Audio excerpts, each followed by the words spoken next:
Bible के कुछ ऐसे वचन जो आपको सुनना चाहिए, बाइबल के ऐसे वचन जो आपको जानना चाहिए, वही वचन आपके बीच में शेयर करूंगा। बने रहे इस वीडियो में अंत तक, ये वचन आपके जीवन में सफल बनने में काम करेगा। तो आइए इस वीडियो को शुरू करते हैं। मेरे भाइयों मेरे बहनों, इस बात को जानते हैं कि एक इंसान के अंदर समझ हो, बुद्धि हो, तो वो अपने जीवन में बहुत कुछ पा सकता है। जैसे कि राजा सुलेमान के पास परमेश्वर ने क्या दिया? बुद्धि दिया, समझ दिया, और उन्होंने 2 स्त्रियों का कल्याण किया। किसके द्वारा किया? बुद्धि और समझ के द्वारा। मेरे भाइयों मेरे बहनों, मैं आपको बताना चाहूँगा कि राजा सुलेमान जो था, 2 स्त्रियों का न्याय इस तरह किया कि 2 स्त्रियां आपस में लड़ रही थी कि ये मेरा बेटा है, और एक बोल रही थी कि ये मेरा बेटा है। लेकिन उसका निर्णय करने के लिए वो दोनों पहुंची राजा सुलेमान के पास। तो राजा सुलेमान ने कहा कि एक काम करो कि तलवार लेकर आओ, और उन्होंने अपने मंत्री से बोलकर तलवार मंगाया और बोला कि इसको बीच में से काट दो, और एक हिस्सा दूसरे वाली को दे दो और एक हिस्सा पहले वाली को दे दो। मेरे भाइयों मेरे बहनों, जिसका वो बेटा था, जिससे वो प्रेम करती थी, वो कहा कि हे प्रभु, उसे मत काटो, एक काम करो कि उसी को दे दो तुम, मेरा बेटा बस खुश रहे और जीता रहे। इससे क्या हुआ? निर्णय हो गया कि उसी का बेटा है। मेरे भाइयों मेरे बहनों, ये सब जो बुद्धि राजा सुलेमान को मिला था, किसने दिया था? परमेश्वर ने दिया था। और परमेश्वर ने बुद्धि के साथ साथ उसको धन दिया था, और धन के साथ साथ उसको क्या दिया था? दीर्घायु से तृप्त किया था। वो क्या था? अनंत जीवन दिया था। आइए मैं आपको बताता हूँ कुछ ऐसी वचन जो आपको जानना चाहिए, सुनना चाहिए। तो आइए इस वीडियो में बने हम लोग एक वचन देखेंगे। मत्ती 6:5 में लिखा हुआ है क्या? कि जब तू प्रार्थना करे तो कपटियों के समान न हो, क्योंकि लोगों को दिखाने के लिए आराधनालयों में और सड़कों के मोड़ों पर खड़े होकर प्रार्थना करना उनको अच्छा लगता है।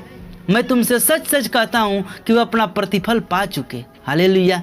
मेरे भाइयों मेरे बहनों, मैं आपको बताना चाहूँगा कि परमेश्वर का वचन कहता है कि तू बंद कोठरी में जा और अपनी दिल की बातें परमेश्वर से कह।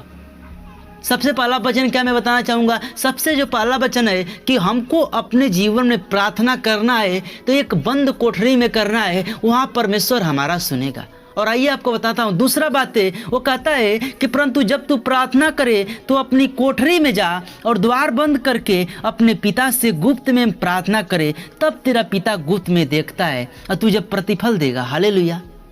क्या करना है हमको बंद कोठरी में प्रार्थना करना। मेरे भाई मेरे बहनों, बाइबल इस वचन को कहती है, और इसी में आगे का कहती है कि प्रार्थना न करो कि वो समझते हैं, प्रार्थना करते समय अन्य जातियों के समान बकबक न करो, क्योंकि वे समझते हैं कि उनके बहुत बोलने से उनकी सुनी जाएगी। हालेलुया।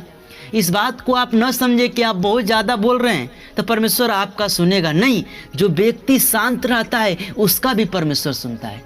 मेरे भाइयों मेरे बहनों, मैं आपको बताना चाहूँगा कि मूसा एक ऐसा व्यक्ति था जो हकला के बोलता था, लेकिन परमेश्वर ने उसको चुना और उसकी भी प्रार्थना को सुनता था, और परमेश्वर ने उसको दर्शन भी दिया।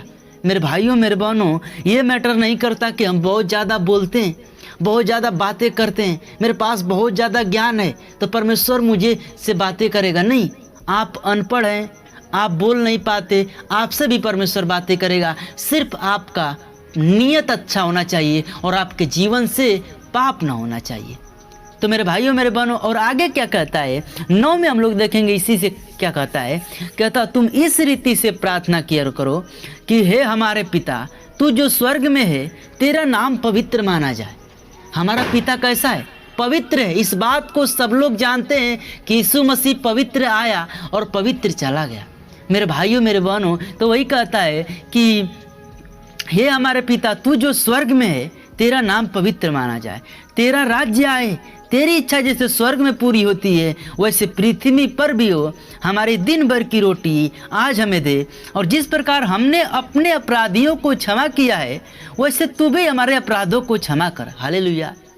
कोई व्यक्ति एक दूसरे के अपराध को क्षमा नहीं करता, प्रार्थना में वो वर्ड बोल देता है, लेकिन मेरे भाइयों मेरे बहनों, जब आप दूसरे के अपराध को क्षमा करेंगे तब भी परमेश्वर आपके अपराध को क्षमा करेगा। ये परमेश्वर का प्रार्थना, ये परमेश्वर का वचन कहती है, बाइबल बताती है हमको। और आगे का कहती है, और जिस प्रकार हमने अपराधियों को क्षमा किया है वैसे तू भी हमारे अपराधों को क्षमा कर, और हमें परीक्षा में न ला। परीक्षा में किसको लाया था परमेश्वर ने? अय्यूब को लाया था। उसका सब कुछ नाश हो गया, लेकिन अय्यूब एक खराई से चलने वाला व्यक्ति था, वो परमेश्वर पर बिलीव न छोड़ा। लेकिन परमेश्वर का वचन कहता है कि तुम जागते रहो, प्रार्थना करते रहो, ताकि तुम परीक्षा में न पड़ो। हमको हमेशा परमेश्वर के प्रार्थना में लीन रहना है, तब परमेश्वर हमको परीक्षा में न डालेगा। और मेरे भाइयों, मेरे बहनों, इसी में हम लोग देखेंगे आगे, हमें परीक्षा में न ला परंतु बुराई से बचा, क्योंकि राज्य और पराक्रम और महिमा सदा तेरी ही है। आमीन। यानी हमको क्या करना है? बुराई, सबसे एक मसीह का विरोध होता है बुराई, पाप। ये दो चीज़ अपने जीवन से जो हटा देगा, परमेश्वर उस पर ब्लेसिंग करेगा यीशु मसीह के नाम में। मैं आपको बताना चाहूँगा कि ये वचन सब लोग सुनते हैं, लेकिन मनन कोई नहीं करता। सब लोग कहते हैं वचन सुन लिए, मैं नहीं। मेरे भाई, मेरे बहनों, मैं कहना चाहूँगा कि आप मेरा वचन को न सुने। अगर जो व्यक्ति वचन को सुनता है तो उस पर चलने का प्रयत्न करे, मैं जैसे कहता हूँ वैसे करे, परमेश्वर तब उसको ब्लेसिंग करेगा। नहीं तो आप कितना भी सुनेंगे उससे कुछ होने वाला नहीं है। आप स्वर्ग राज्य में प्रवेश न कर पाएंगे। पाप से आपको दूर रहना पड़ेगा। तो आज के इस मैसेज को यहीं तक रखते हैं, मिलते हैं नेक्स्ट मैसेज में। तब तक सभी मसीह भाई बहनों से मैं कहना चाहूँगा कि किसी तरह चैनल सब्सक्राइब हो जाना चाहिए। तब तक के लिए बाय बाय, टेक केयर।